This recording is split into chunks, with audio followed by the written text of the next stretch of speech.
My apologies for having this video a little late. Got midterms at the U of H, and they kind of slowed me down this week. That's okay. I'm here now. That's all that matters. Let's jump right in it, shall we? Let's go with my disappointments of last week. I only got two wrong. Two wrong. First being, don't touch me there. Quite the disappointing performance. Think you're going to have a similar performance this week? We'll see. And Payday, I was for certain you were going to end up beating Lazy Pugs for the bragging rights of Guam.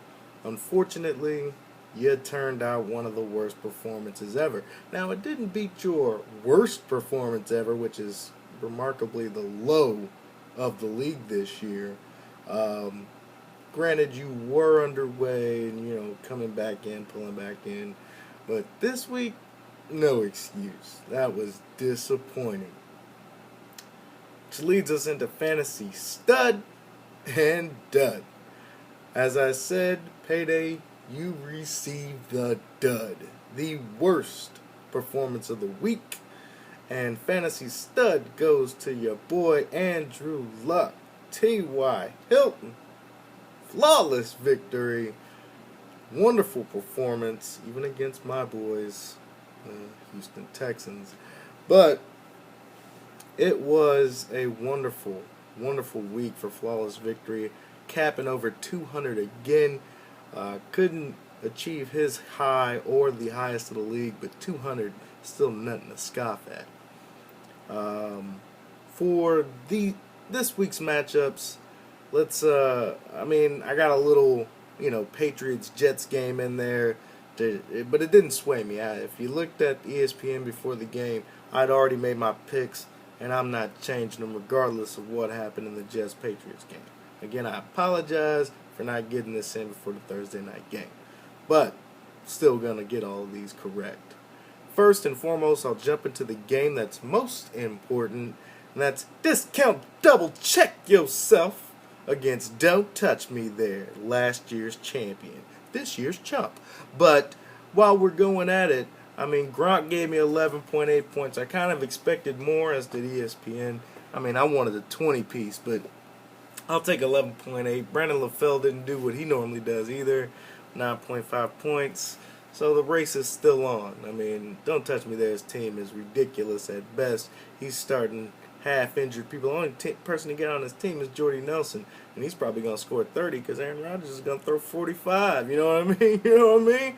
So I still got myself embarrassing the champion pretty good. Next matchup, we'll go with Classy Strippers versus Lazy Pugs. And Shane Vereen went off. And I picked Lazy Pugs. It's going to be a tough one for Lazy Pugs to overcome that deficit that Shane Vereen put him in. Jason Merrill got 5 points, but, DeJuan Landry did that for, the Jets safety. So that's a pretty poor performance out of the flex for Lazy Pugs. It's going to need a big game for the Red Rifle and Larry Fitzgerald to come out of that shell, put some points up against that Oakland Raiders secondary. But Lazy Pugs will get the victory. Get ready to be my disappointment, Lazy Pugs.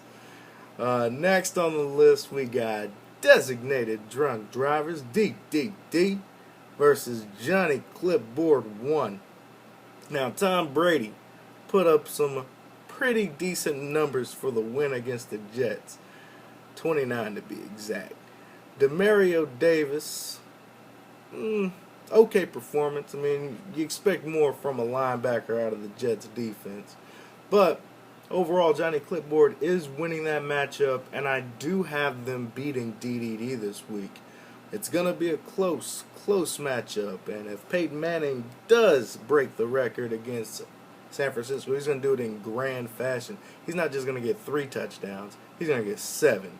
So it's going to be an interesting day for Peyton Manning and DDD. But I still got Johnny Clipboard winning this matchup. Moving along to Polk Hot Panthers and flawless victory. Andrew Luck, I don't believe he's going to have the day that he's had in past weeks that he's going to have against the Cincinnati Bengals. So I'm going to give this one 2 flawless victory, but I don't expect him to put up 200. Polkai Panthers could win this game. None of their players played on Thursday night, so they all got 11 players still playing. I just think that Andrew Luck and T.Y. Hilton won't have the day that they had weeks past.